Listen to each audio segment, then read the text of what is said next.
Ageno ni inkare nya kwa mga juang kamara mwana intiere arwakie e chendo ni mar migago. Kajo Kenya rieny e puma matokio piny mar Japan ka wabro kelo ni magi duto e chendo ni to magi heweche momiyo peko di chieng ni makawuono.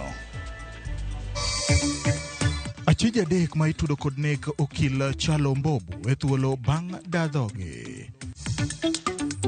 Kuna mbunge ametoka hapa, rafiki yangu, yeye anaongea mambo yake na Ruto. Mimi hiyo mambo yake mimi sijui, mimi niko na yangu. Nimesikia katibu mkuu ya chama nafikiri ameenda akisema ya kwamba yeye hajui mambo ya Ruto. Sisi ndio tunajua mambo ya Ruto. Jagoro maduong' mar ODM Edwin Sifuna othir gi jotend duond burano mani kod paro mar siro William Ruto e yiero ma higa 2027. Jepchirchir, the Olympic champion from Tokyo 2021. Kenya Perez Jepchirchir oyombo kendo miyo Kenya midila mar mula mar ariyo e piem ma Tokyo.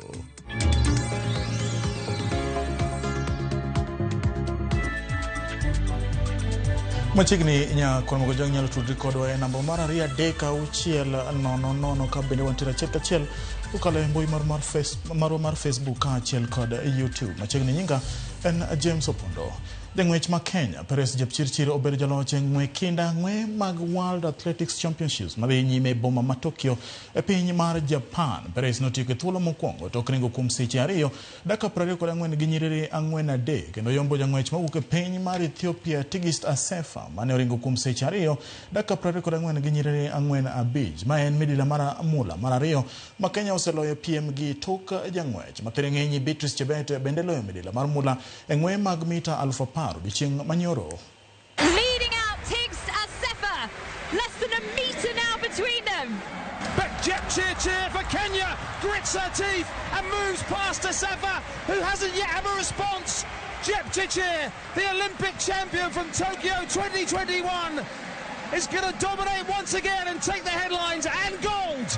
The world champion is Perez Jepchirchir. Ethiopia takes second with Tigist Assefa. When it comes to major championship marathons in Tokyo, it's Perez Jepchirchir again. With 100 meters to go, Jepchirchir gritted her teeth and the former Olympic champion found that final punch.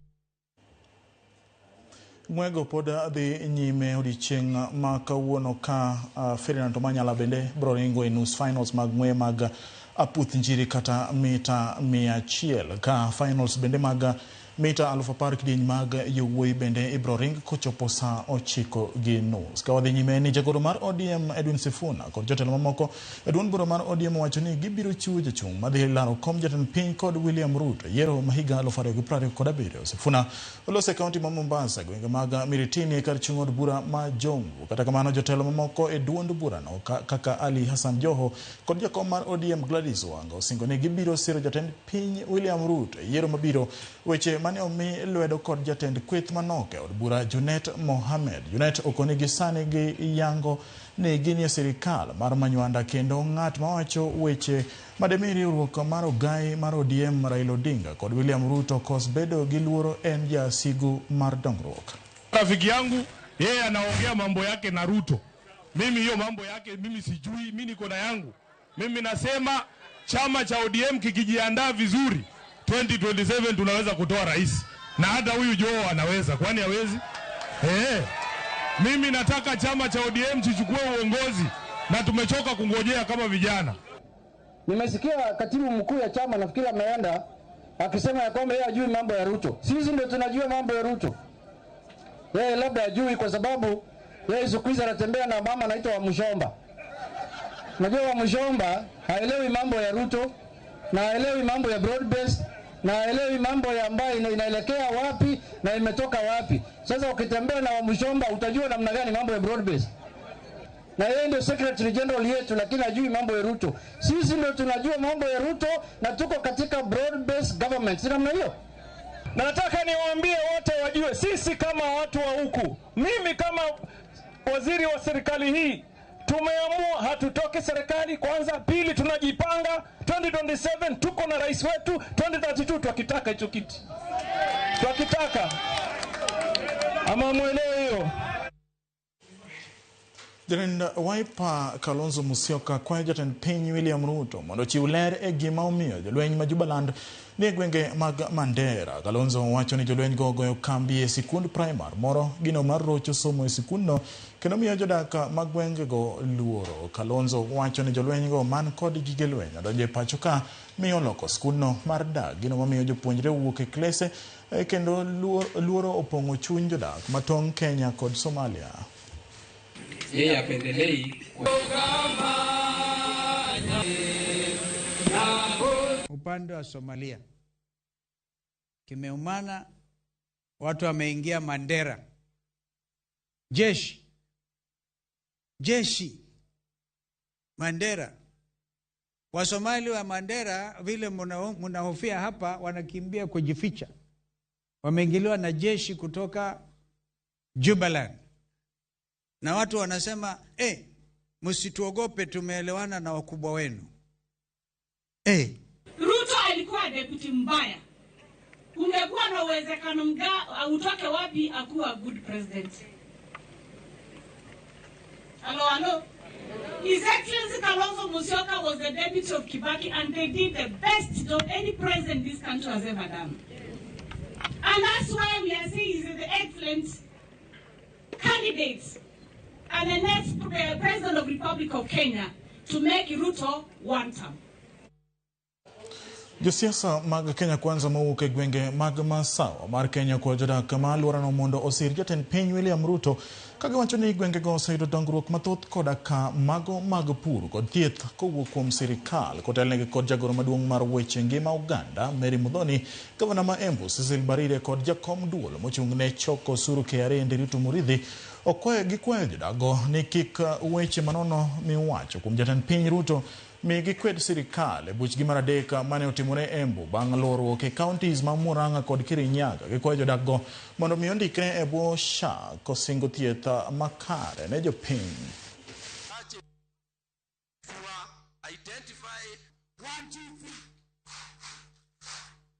Democracy cannot function if you cannot tolerate the ideas of your neighbor.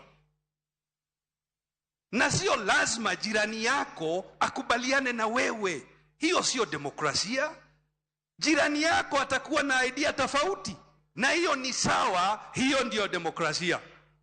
Ukisikia huyo mtu anakuambia usijiandikishe kwa SHA, huyo ni kama shetani.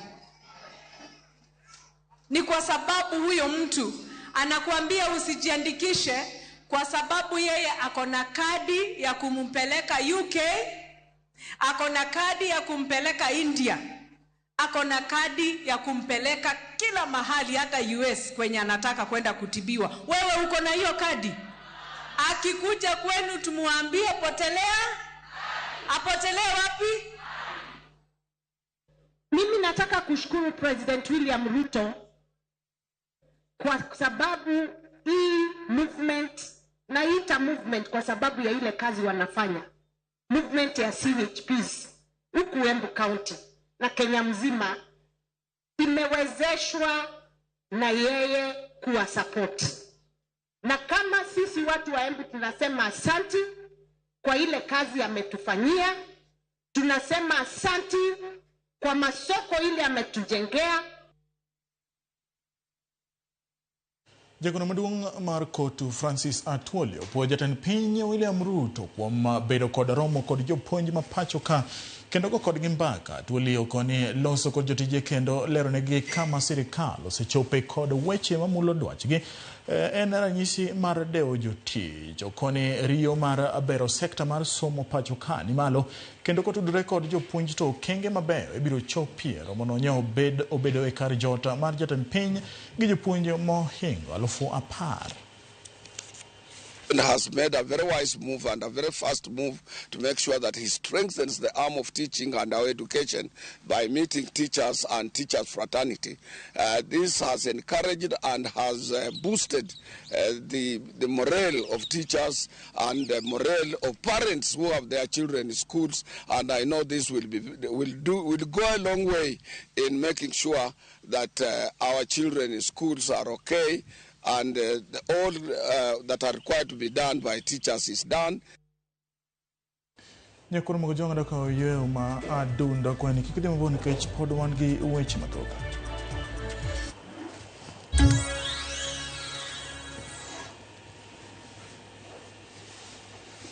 Start planning your festive season escape now. At View Travel, we have the perfect early bird offer for you. To Jazendege Twende Coastal for the festive season from the 23rd to the 28th of December. Make your festive booking by September 30th and enjoy discounted airfares. Experience 5 days in Mombasa from only 99,900 Kenya shillings on full board per person sharing, or soak the Diani Sun from 126,400 Kenya shillings per person sharing on an all-inclusive plan. Visit viewtravel.com or call 0703-254-254 and book now. View Travel. Dream. Explore. Discover.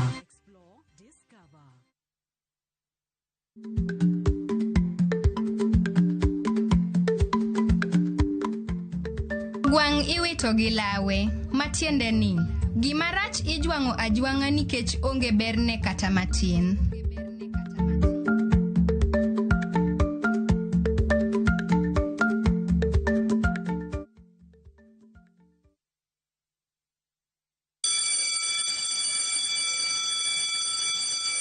Back to school is here. Citizen Duka has everything your child needs at unbeatable prices. Scientific calculator at only 1,275 shillings, down from 1,399 shillings. Transparent clipboard at 175 shillings, down from 290 shillings. Mathematical set at just 215 shillings, down from 300 shillings. And color pencils at only 105 shillings, down from 200 shillings. All delivered straight to your doorstep. Shop now on www.citizenduka.com or on the View Sasa app.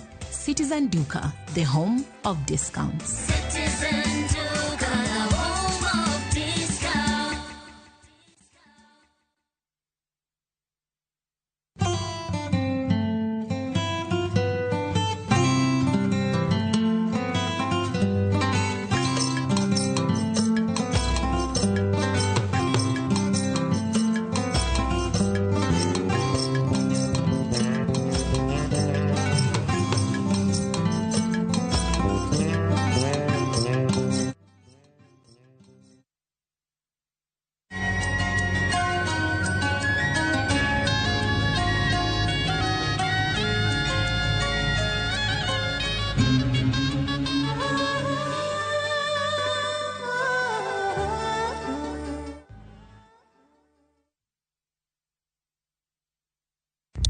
Saa zingine mambo kupata bila plan. Gas ndio imeisha, landlord akuache upumue, mtoto ni mgonjwa na bado ni mid-month. Usijibox kwa noma. Piga *531# and sort your emergencies with my Mobi Civil Servant Loan, iwe usiku au mchana. Kama wewe ni civil servant, sasa uko sorted. Dial *531# and get up to 20,000 shillings and pay from your next payslip. No paperwork, no guarantors, no drama. Ni wewe tu na simu yako. Register now and see your limit in seconds. Build for Kenyan civil servants. My Mobi, iko sorted.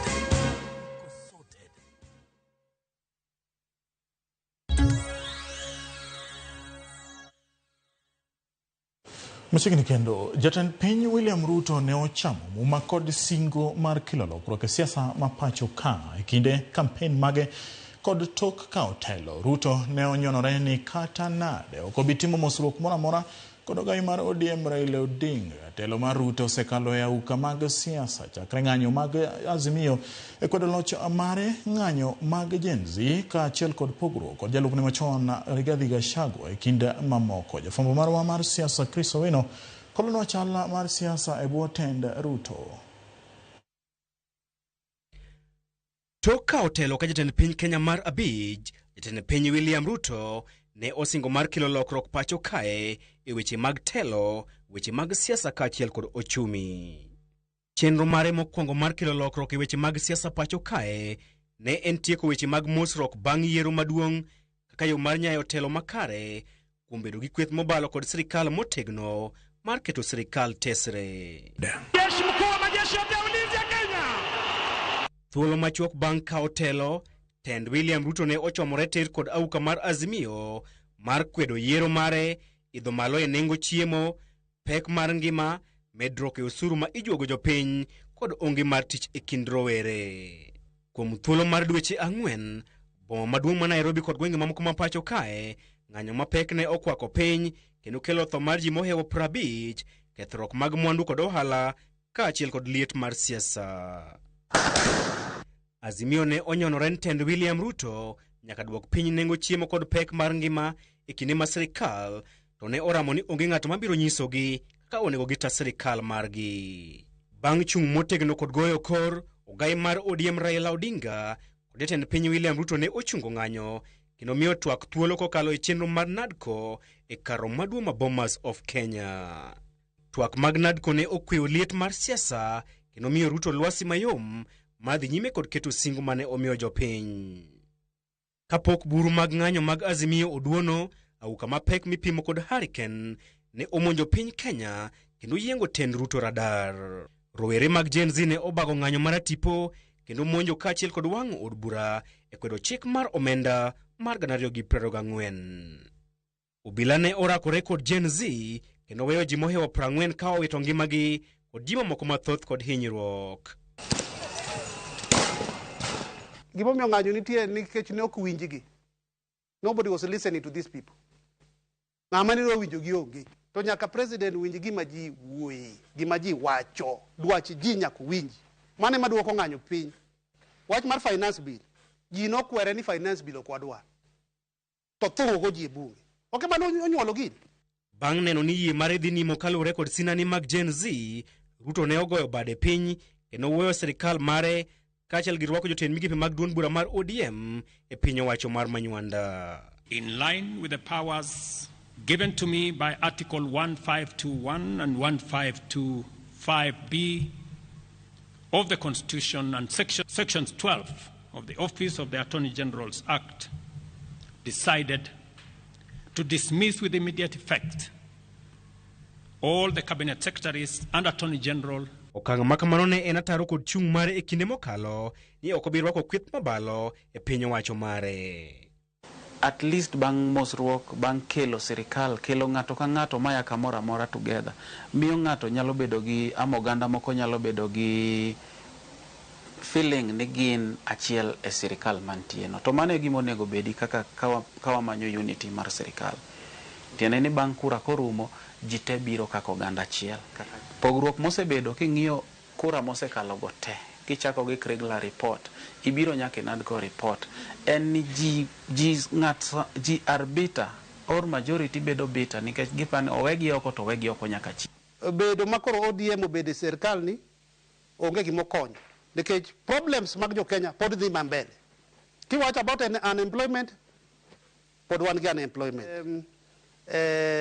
Pesa mikwale Kenya katiteri kano oko, mago pod timore atima under their watch, under the watch of ODM gi sirikal. Kar bedo yath mar midhiero mage, okang' mare mar gwelo josiasa mag ODM e sirikal mare ne onyuolo midhiero machielo kendo kelo gwandruok e kinde kod jalupne machon Rigathi Gachagua. Had the National Intelligence Service briefed the president 2 months ago about how the people of Kenya feel about the Finance Bill 2024, so many Kenyans would not have died. Property would not have been destroyed. Offices would not have been touched. There would have been no mayhem. But they slept on the job. Kata odoko ni gwandruok margi ne osebedo kadhi nyime e yor apiny, pogruok margi ne oyangore e lela bang' Gachagua twak kod jofwamb weche boma Mombasa kendo wacho weche mopogore kod chung' mar William Ruto e wi ng'anyo mag rowere mag Gen Z. Ywaruok makamano ne odhi nyime kuom thuolo machuok e kinde mar Rigathi Gachagua ne rem yuoro e romo madito mag sirikal motelo ni gol mare e apisi dwe mar 10 higa mar 2024. Accordingly, His Excellency Rigathi Gachagua, EGH, ceases to hold office. Thank you. Bang' jo od bura thicho oko Rigathi Gachagua, midhiero machielo ma William Ruto ne ochomorego tir ne en ng'ado buombe Gachagua kaachiel gi hoyo chuny oganda jomasawa mane omiye ombulu mohewo milion 3. Gachagua ne namba 2 mar Ruto. To en owuon ema nodagi ni onge ng'ama donjo e sirikal kopogore goganda mar jatelo jolang'o. Mane adier mantie. Ka ng'anyo gi nowuok ne wan e Kenya ka Nyasaye nomiyo pod omiyo ngima mar vijende gi. Aparo ni kaka namba 2 mar jatelo nonego bed piny gimany yo kaka gikonyo. Sama ji osetho e ng'anyo machal kamacha, tiende ni un jomotelo ema wang'iyou mondo unyiswa gima timore, mondo unyiswa kaka usort problems mag oganda mang'anyo, oganda monegi. Nogolore ka Ruto golo chiwo twak mare State House, en nochiwo mare Mombasa. Mane pogruok mana nakwongo neno gi jo Kenya mamoko. Ok apar nitie yo mane giwinjore go, nikech ne gidonjo e sirkal ka nitie gik mane giwacho ni gibiro timo ne jopiny. To ka ng'ani olokore koro timo the opposite. Dong Gachagua ne nigi haki mar wuoyo. Koso nudwa ni ng'ama wachnu gigi. Ka gima nusingo rundu butimo ne jopiny. Koro ilokori ok idwa timo. Ng'ama nonego wuoyo wacho. Koro Gachagua was right to speak out.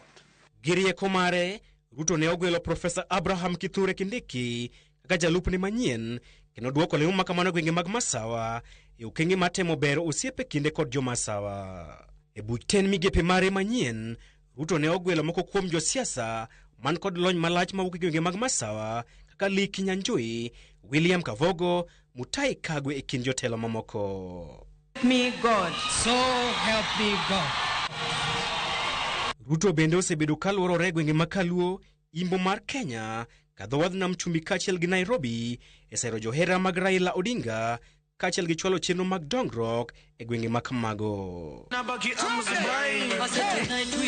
Toka otelo, Ruto osebedo kayudo seyo ne ojwang'o johala matindo mong'ere kaka hustlers mane osingo mating'o malo e yiero mokalo. We will not succumb to the blackmail of one term. Kaka yo matemo nyisogi ne odhi mane safar machuok to oseduogo, Ruto kod jalupne Profesa Kithure Kindiki ne ochako chenro mar romo kod joma mine, johala matindo kachiel gi rowere, kendo miyogi kony mag omenda kachiel kod gik timo ohala. Dak notimo 2 years ago, ako biro time sani.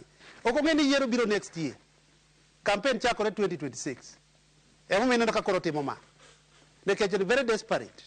Kech Mount Kenya osewito. Nairobi osewito. Ukambani osewito.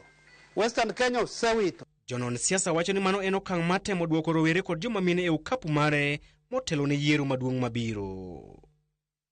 Chris Owino, Ramogi TV, Nairobi. Achije dek mayande omaki ka itudo kod nek mar okil Chalo Mbobu we thuolo kod obila mag okwach kich kowuok e tesend obila kama yande ogeng'ne gie. Achijego moting'o George Wainaina ma en jagoro maduong' mar duond buch KANU, Eric Muhia kaachiel kod Paul Mbugwa owe kowuok e tesend obila otieno ma piny rugodo kawuono bang' nonro mar obila rem yudo neno matwegi aching' kod nek mar okil Chalo Mbobu. Ji adekgo gin moko kuom ji mayande oromo kod okil Chalo e magawa moro e chuny boma ma Nairobi e kinde machuok kende kapok ochiele kod magina paya ma Magadi karikodok pacho. Okil ma ochung'ne ji adekgo Maulid Bare andika mare owacho ni meko mar ji adekgo kelo chich maonge tiende kendo nyiso tiyo marach mar teko mag obila. Omedo ni ji adekgo owe thuolo bang' nonro mar obila marango tudruok mar simbe kaachiel kod lisasi mayando nego okil Chalo koso bedo kod tudruok ma aching' e nek mar okindno.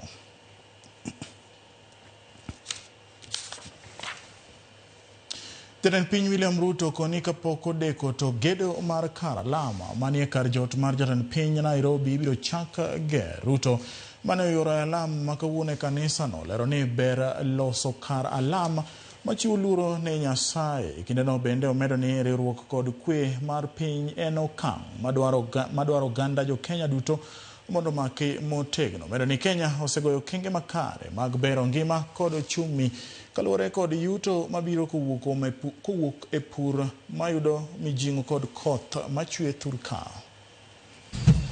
Na wakati unapambana, the life unfold. Every stage there is unfolding of destiny. Mungu anakufunulia na ndiye anasema kile ametufunulia ni yetu. Anaenda akikufunulia hata kusudi lake zaidi na zaidi. Once your purpose to move forward, God will unveil. Na tunamshukuru sana kwa sababu ya baraka ile amebariki nchi yetu. Ametubariki na mvua, ametubariki na mavuno, ametubariki kwa ile mipango yote tuko nayo. Tunaona mkono wa Bwana katika kila jambo tunafanya katika taifa letu. Masomo ya watoto wetu, mipango ya afya ya taifa letu, mipango ya ajira, nyumba na zile zingine zote. Na tukiwa hapa katika State House, Mungu atatupatia neema pia tupate mahali pengine ambayo tutapata nafasi ya kuabudu bila ya watu wengine kukaa nje. Na I'm confident that God is going to make provision for us to have a place where we can worship God in this compound.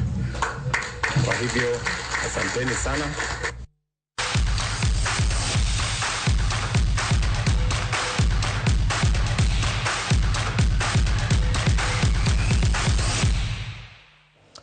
Weche mag tuke ni jatugo mar Brentford Fabio Carvalho noloyo gol mar ariyo dakika mar 93 kendo tuono klab mar Chelsea point 3 e tugo mar adhula lig maduong' piny mar Ingresa, tugo mane oruma modhi gonde ariyo